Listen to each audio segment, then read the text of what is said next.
I think we really see ourselves as more stewards of the land than owners of the land. As a landowner, you fall in love with your place. With these easements, it'll give us a peace of mind.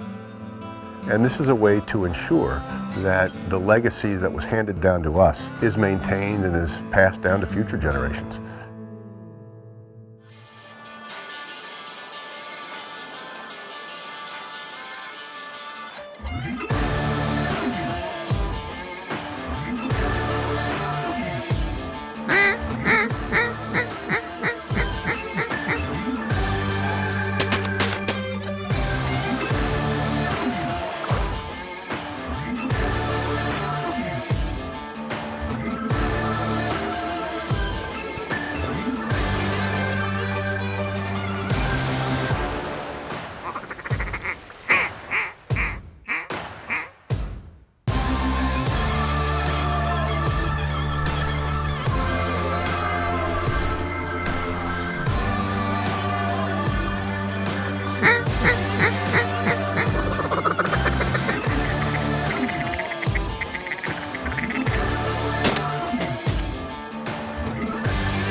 Ducks Unlimited Television is presented by Drake Waterfowl Systems, innovators in waterfowl hunting.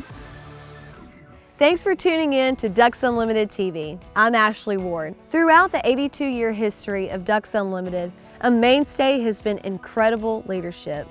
These leaders have expanded conservation efforts and infrastructure of DU while never straying from its mission. In this episode, I had the pleasure of joining former DU President and Board Chairman George Dunklin and current Wetlands America Trust President Steve Maritz on a wonderful flooded timber hunt near Stuttgart, Arkansas.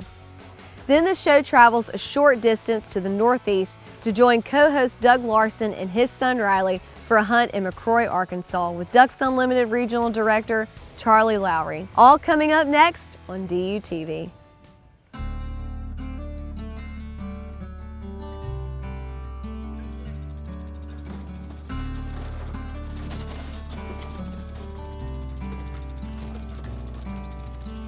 One of my favorite parts of the day was to be walking in the timber with a headlamp on and just, looking through the trees to see what was watching us and listening to the sounds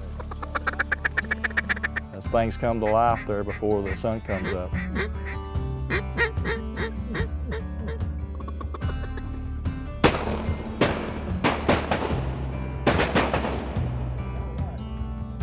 And I think it's pretty cool in the morning sometimes. You bring a new guest out, put them on a side-by-side, you go down a muddy levee, then all of a sudden you make a hard right and you're in 2 foot of water down a trail I've cut with a chainsaw. They're kind of getting on, what are we doing? You know where you're going. I like doing that just to see the reaction on people's faces. Probably the fascination with hunting ducks in any kind of trees in general is people's disbelief that they'll go in there in the first place. The hole where we hunted this morning is the most special spot to me in the world. It's a place that I found in 1972 with my first cousin Bill Dunklin when I was 16 years old.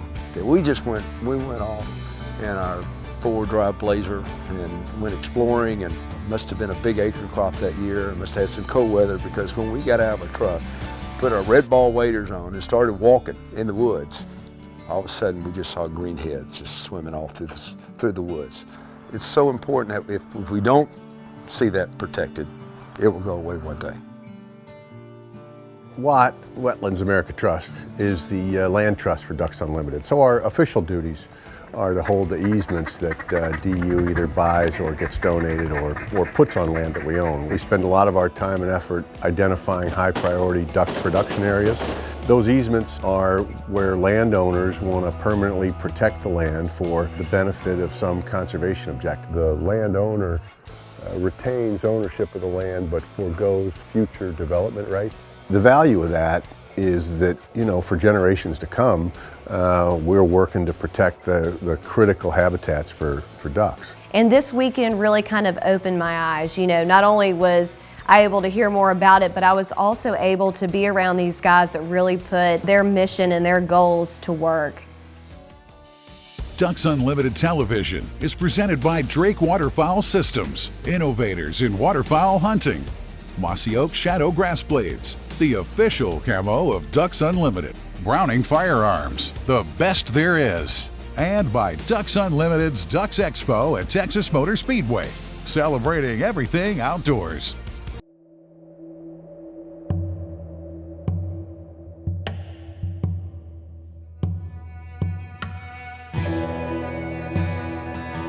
Growing up in Pine Bluff, Arkansas, I didn't really realize how lucky I was to be born here, in a really rich area for waterfowl and agriculture. What is the Grand Prairie, Arkansas County, right around Stuttgart, famous for our green tree reservoirs. We're out here in the Arkansas timber. It's a rainy morning, but we're having a great morning. You don't always need sunshine to have a good hunt, so we've had a lot of greenheads working this morning. We've had a lot of woodies. We've done pretty good so far. The rain's not going to keep us away. And the most important thing about managing the green tree reservoir is having healthy red oak trees, especially Nuttall and willow oak here in the Biomeda Basin. Some of the clubs that we've encountered over the years do use groundwater to pump in the forested green tree reservoirs. We do none. I call myself a rice farmer. That's what I did, but I really was a conservationist when I look back at it. Rice and ducks, the thing that's common between those two things is water. I spent my whole career really trying to figure out how we can conserve water to be able to grow more rice, to also provide more habitat for ducks. That's really what I made my career on, is developing systems that we can save and conserve water and get away from the ground, get away from pumping out of the aquifers and go to reservoirs, surface irrigation, out of bios, making sure that we don't waste anything at all. I think from 1939 to present, the groundwater table in the Grand Prairie region in the Mississippi embayment aquifer is falling like 93 feet. Once a aquifer is less than 50% saturation, then you can't get any more water out of it. You'll collapse the aquifer. That's what happened to Ogallala. So, you know, it's a big deal. I was a scientist by trade, came from a construction background, but what George Dunklin allowed me to do was that everything I knew in theory, I was allowed to do on the ground. When he was on the Game and Fish Commission, there'd be all these myths floating around, you know. Oh, they can flood the Biomeda WMA when it's October 1 and it doesn't hurt it. So I call it the myth busting era. We myth busted all the things that the local people that wouldn't listen to the science, we broke through that. And it was amazing, but last year, the Game and Fish put out a publication that we tried to put out 15 years ago, was how to manage the green tree reservoirs without destroying the resource. If you think about a rice field, your pH will change over time and it'll get very, very neutral even, you know, you're talking alkaline like 8. Well, if a bottomland Nuttall tree likes to be between 4.5 and 5.5 pH, and you change that pH and you pump the water extremely early prior to frost, and you do that every year, year after year after year, you'll kill the trees. George had developed an enormous amount of infrastructure for rice culture to grow rice that we plugged into our system with the green tree reservoir. So we use that surface water to flood our green tree reservoirs. Let me tell you, we've been in a lot of down and out days in the early inception of trying to change, what I'd say, change the world, change the people. We were laying the seed and now they started growing. And so, you know, it's just been really fun to work through those things.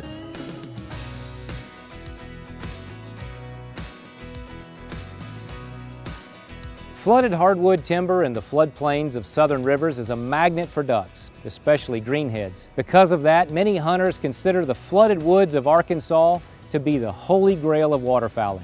They travel there to see the spectacle that is mallards falling from the skies to land among towering hardwoods. The vast floodplain created by the melting glacial ice is known as the Mississippi Alluvial Valley, which developed a secondary network of rivers and swamps that at one time covered nearly 24 million acres. Throughout history, about 70% of bottomland hardwoods in the valley have been lost, taking away food and shelter for ducks and other wildlife species. Ducks Unlimited is active in conserving the Mississippi River Basin. One major effort is the Wetlands Reserve Program, commonly known as WRP, managed by the U.S. Department of Agriculture's Natural Resources Conservation Service. In partnership on many WRP projects, DU designs levees and water control structures to restore hydrology and native hardwood vegetation and other habitat. You can learn more about Ducks Unlimited's involvement in WRP and the Mississippi River Valley at ducks.org.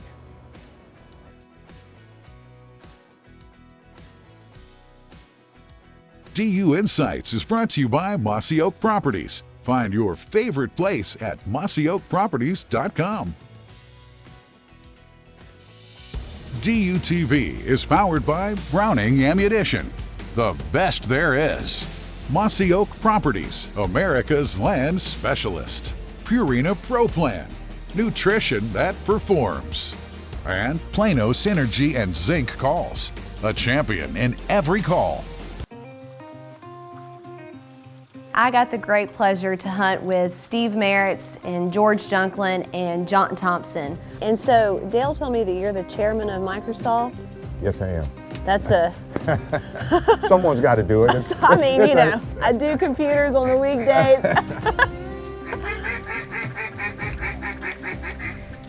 He is so fun. He is such a great shot. He loves the outdoors, and he has been a great supporter of our Wetlands America Trust and Ducks Unlimited for several years. We kind of call it the power of the duck, but the duck just brings people together that normally our paths would never cross. And certainly my path with John Thompson is chairman of the board of Microsoft and an incredible businessman and a great philanthropist. My paths would never cross with somebody like John Thompson if it wasn't for the duck. All right, good shot. There's not much like hunting ducks in the timber. No. It's just stunning. You come to love the land, and you really want to see that land treated well in the future. And I think most all landowners really have that same feeling. And easements are a way to ensure that happens long after you're gone. To go in and put a perpetual easement on those properties for the long term of the flyway, the ducks, the many different species. A lot of people don't realize that it's just as important to little neotropical migrant songbirds. You got to think if we cleared 72% of Arkansas's bottomland hardwood delta, every single tract of green tree reservoir is extremely important. Right, exactly. And I think that's what helps a lot of corporations, you know, really want to get involved with Ducks Unlimited, you know, because they're seeing all the benefits to people. Important, right? Right, exactly. Yeah. No, it's a cool thing overall. It is. And how much fun to be able to get to sit here and enjoy all this and do good for the world in the process. Exactly. We can't fix it by fixing just this property and just this property and just this property. It's got to be a big major focus on those watersheds. You know, there just are not a lot of organizations that have the ability to do water projects at scale like Ducks Unlimited has the ability to do. And particularly when you want to do them with green infrastructure rather than gray infrastructure. In my little small part of the world, my little piece, I can do that. And that's going to be a cool thing when over the next few years as I start putting these easements on our property and really put a lot of thought, because in perpetuity is a long time. I want to make sure what I do is done correctly to the best of my ability. So I look forward to that.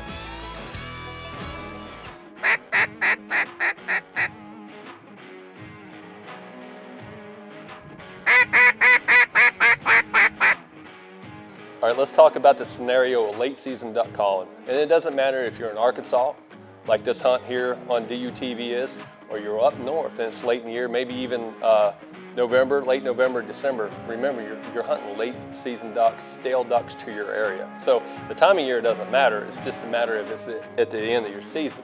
So what do you do when you have ducks that are possibly stale? A lot of people overcall. A lot of people blow their duck calls way, way too much. Now, this duck call is extremely important. But remember, it's not typically going to get a duck to land someplace they don't already want to come. So you're in the right area already. This call was just designed to get them to land right in front of you. So don't blow your duck call too much. That's probably my tip. Number one tip, late season. And read the ducks. Now if a duck is coming towards you, remember if you blow your duck call at them, they're not going to come fly any faster to you. Let them come, they're already doing what you want them to do, but be watching them. Have that duck call to your mouth. You're looking for body language. Well, I mean, the body language that I'm looking at is, and this is really important, and the people that can really call ducks understand this, and that's what I want to share with you, is that duck's flying.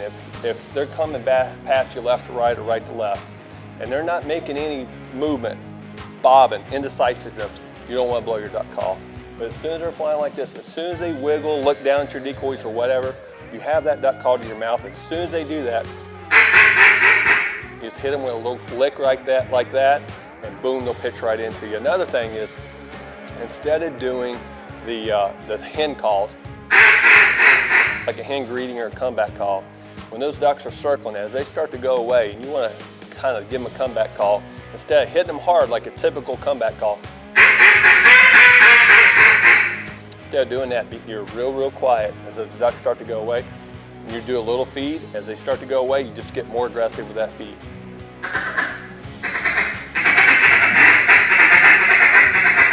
And they'll typically turn and pitch right back to you. I hope this helps with some late season duck calling tips. Remember, call them close.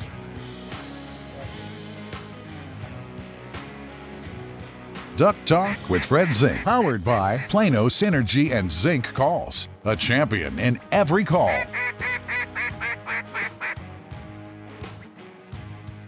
DUTV is brought to you by Native Nurseries, hand-selected, hand-grown plants for wildlife. Higdon Outdoors, quality, customer service, innovation. That's Higdon. Biologic, scientifically proven wildlife products.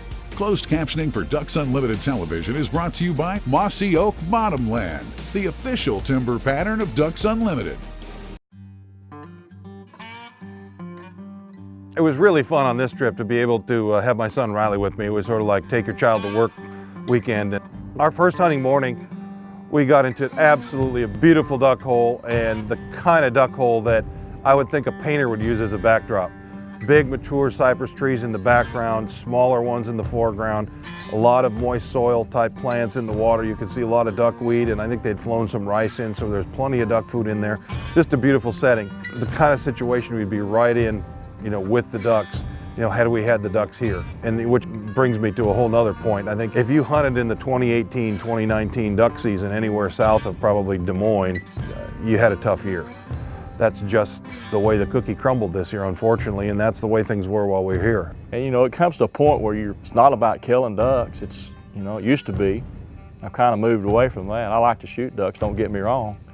But now it's it's more about entertaining people and introducing folks to the sport of waterfowling. And I think it's amazing to see that twinkle in someone's eye when they shoot their gun for the first time and you see them light up and they're going, oh man, this is so cool. Like, we need to do this more often. I mean, that's something that you can't replace in life.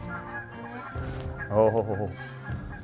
And I think if I had one message to fathers, it would be, fathers, please take your sons and daughters hunting. Charlie, you're gonna shoot these right here. Left. Shoot him, Charlie.